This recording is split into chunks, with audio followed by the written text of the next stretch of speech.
घर घर Toons tales में आपका स्वागत है। आज की कहानी है बड़े बड़े नाखूनों से स्कूल में सबको बचाने की कहानी।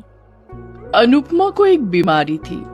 उसके नाखून रातों रात बड़े हो जाते थे और आसानी से वो अपने नाखूनों को काट भी नहीं पाती थी, क्योंकि उसके नाखून बहुत मजबूत थे। उसे नेल कटर से भी काटा नहीं जा सकता था। अनुपमा को जब स्कूल में पढ़ाने की नौकरी मिली, तब उसकी माँ ने उसे कहा, बेटी, तेरे खुद के नाखून इतने बड़े हैं, तू स्कूल के बच्चों के नाखून कैसे चेक करेगी? मजाक मत करो माँ, वैसे ही मैं बहुत परेशान हूँ। परेशान तो होगी ही बेटी।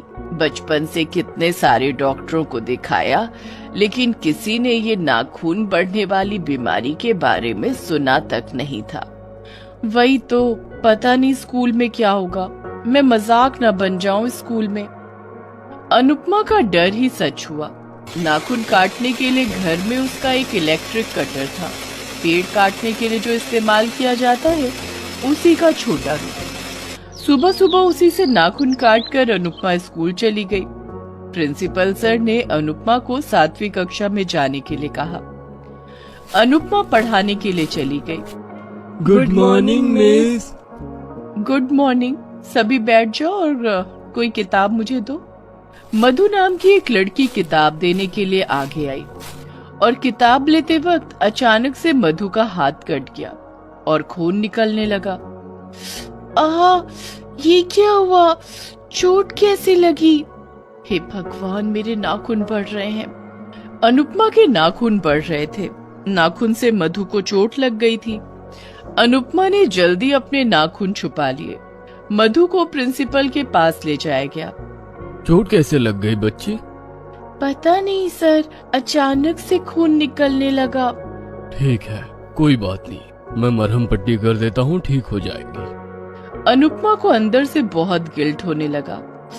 हाय, ये मैंने क्या कर दिया? मेरी वजह से बच्ची को चोट लग गई। हे भगवान, इन नाखूनों का मैं क्या करूं? अनुपमा बहुत सावधानी से काम करने लगी। वो क्लास में लौट गई और ब्लैक बोर्ड पर लिखने लग गई और उसके नाखून लगकर बोर्ड टुकड़े टुकड़े हो गया। तब बच्चों ने नाखून देख लिया। अरे वो देखो, नई मैडम के कितने बड़े बड़े नाखून हैं। अरे हाँ, मुझे लगता है नाखूनों से ही मधु को चोट लगी है। ये मैडम है या हैवान? इंसानों के इतने बड़े बड़े नाखून नहीं होते हैं। नई मैडम तो कोई शैतान लगती है, हमें इनसे दूर रहना होगा। बच्चे फुसफुसा रहे थे, लेकिन अनुपमा सब कुछ सुन पा रही थी। ये सब सुनकर उसे रोना आ गया। किसी भी तरह क्लास खत्म करके वो घर लौट गई और रोने लगी। आज मुझसे बच्चे भी डर गए, मैं किसी भी काम की नहीं हूँ। क्या हुआ बेटी, रो क्यों रही है? मेरे नाखूनों की वजह से आज बच्चे भी डर गए माँ।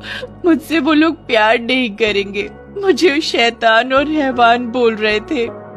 रो मत बेटी, वो तो बच्चे हैं। इन नाखूनों का मैं क्या करूं माँ? ये नाखून मुझे मार कर ही दम लेगा। नहीं बेटा, देखना, एक दिन इन नाखूनों की वजह से तुझे सब लोग प्यार करेंगे। लेकिन वो दिन कब आएगा माँ? आएगा बेटी, आएगा। तू बस सही वक्त का इंतजार कर। अपने नाखूनों की वजह से अनुपमा की कोई दोस्त या सहेली भी नहीं है। बचपन से ही उसके उम्र के सारे बच्चे उससे दूर रहते थे।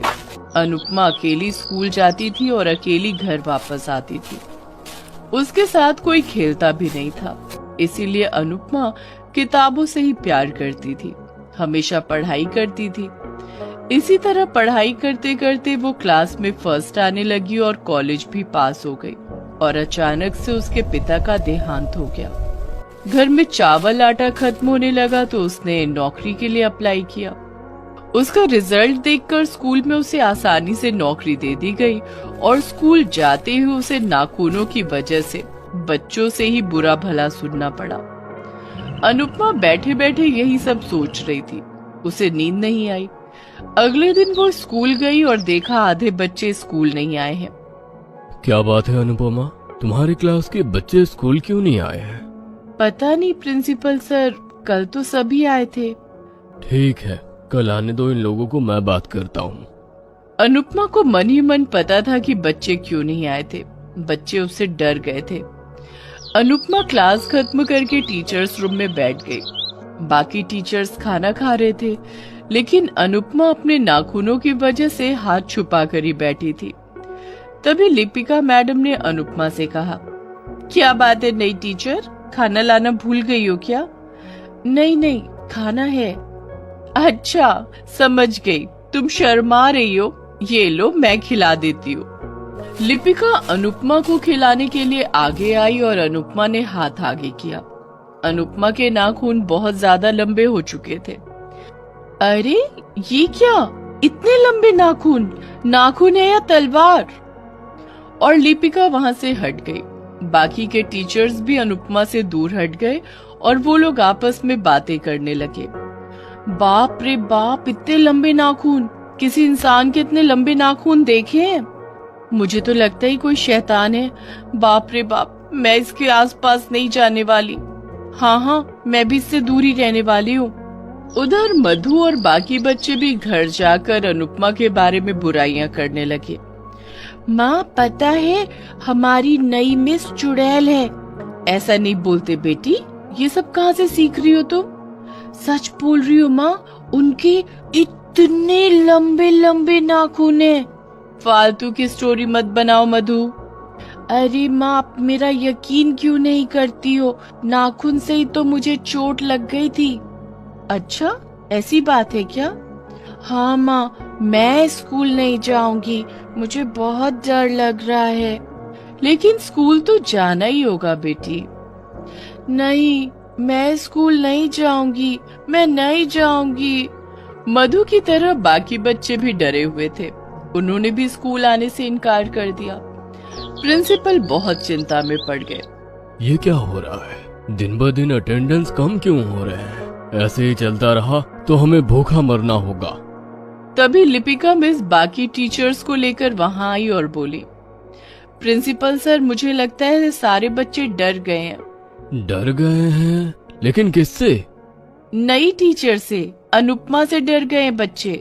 अनुपमा से? लेकिन अनुपमा ने क्या किया? आपने उसके नाखून नहीं देखे क्या? नहीं तो। चलिए दिखाती हूँ। प्रिंसिपल चुपके से क्लास के अंदर झांक कर देखने लगे। अनुपमा के तलवार जैसे लंबे नाखून थे और वो नाखून सूरज की रोशनी से चमक रहे थे। अरे ये तो सच है, इतने लंबे नाखून।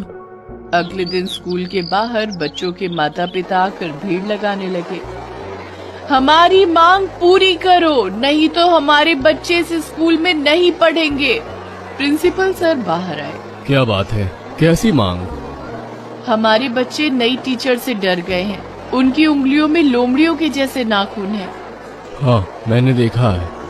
नई टीचर को स्कूल से निकालना होगा, नहीं तो हम हमारे बच्चों को दूसरे स्कूल में पढ़ाएंगे। नहीं, ऐसा मत कीजिए, मैं देखता हूँ। प्रिंसिपल ने अनुपमा को ऑफिस में बुलाया। अनुपमा रोते हुए आई।